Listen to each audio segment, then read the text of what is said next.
Pour clôturer ce pilier technique, je vais te donner un petit conseil, notamment en ce qui concerne les certificats SSL qu'on vient juste d'aborder. Il y a plein de types de certificats, on va en nommer 3. Donc il y a les certificats gratuits, qui sont délivrés gratuitement, qui sont les Let's Encrypt.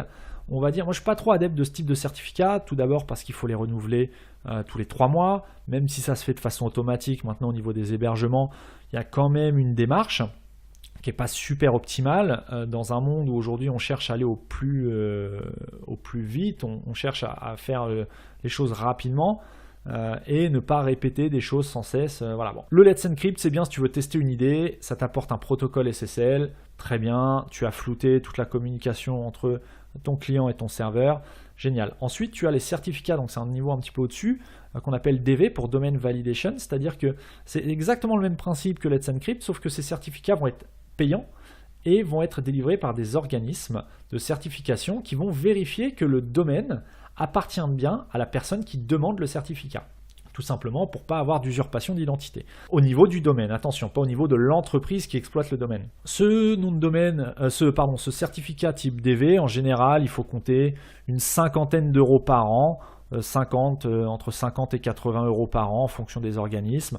Bon voilà, moi je suis plutôt adepte de ce type de certificat, surtout si tu fais du e-commerce ou que tu as une activité professionnelle. Après, si tu as un blog sur lequel tu partages les photos de ton chat ou de tes week-ends, effectivement le Let's Encrypt peut largement suffire. Par contre, si tu as du e-commerce ou que tu as une activité en ligne ou que c'est le site de ton entreprise, d'autant plus si tu as un espace membre ou quelque chose qui nécessite de communiquer des informations sensibles comme un identifiant mot de passe, je t'invite plutôt à te tourner vers un certificat DV qui sera un peu plus sérieux et tu pourras notamment te servir de cette crédibilité de l'organisme de certification en tant qu'élément de réassurance sur ton site en disant que voilà, les protocoles de ton site est entièrement sécurisé par un certificat que tu as obtenu via GeoTrust, via DigiCert, via voilà, il y en a plein des organismes de certification, Rapid SSL, Symantec pour citer les plus gros, voilà, Symantec les antivirus, ils font du certificat SSL. Donc voilà, tout ça pour dire que tu peux absolument utiliser cet argument, ça va te coûter 50 € l'année à peu près, tu peux utiliser cet argument en élément de réassurance par rapport à tes concurrents qui eux mettront peut-être qu'ils ont un certificat SSL, mais je pense pas qu'ils mettent Let's Encrypt en avant dans la mesure où c'est gratuit, c'est une association, donc bon, c'est un petit peu moins, même si c'est tout à fait sécurisé, il n'y a pas de problème. D'un point de vue marketing, c'est un peu moins fort qu'un certificat payé, délivré par un organisme certifié qui certifie les certificats qui sont émis. Voilà. Et ensuite, tu as un troisième type de certificat. Il en existe d'autres, mais là, c'est les 3 principaux, qui sont les certificats EV pour Extended Validation, donc validation étendue. Là, ça coûte un peu plus cher. À l'année, il faut plutôt compter sur du 200 à 3, 4, 500, voire plus euros par an.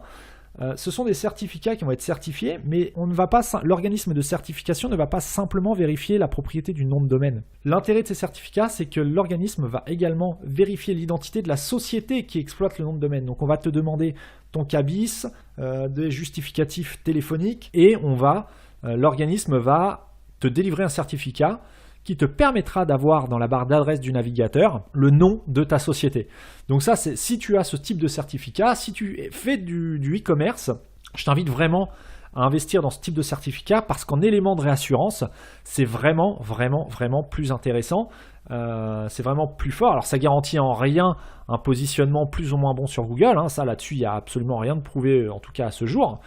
Mais en termes marketing, tu peux faire une page, plutôt que de faire une page comme tous tes concurrents qui dit que le système de paiement par carte bancaire est sécurisé, tu peux développer un peu plus en disant que tu payes un certificat à tel organisme de certification pour sécuriser les données qui transitent, etc.